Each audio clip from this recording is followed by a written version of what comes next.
All right, what's going on? We're back again for another video of learning Portuguese through food. So today's lesson is,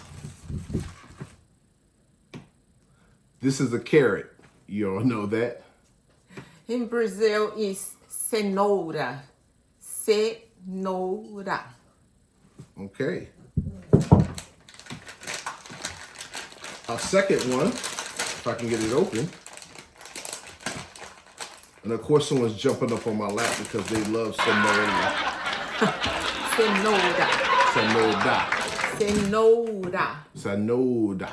Yeah. Second one, this is a cucumber in America. In Brazil is pepino. Pepino. Yes. Pepino. And someone loves pepino because as soon as I opened it, he jumped up on my lap. Thanks for watching.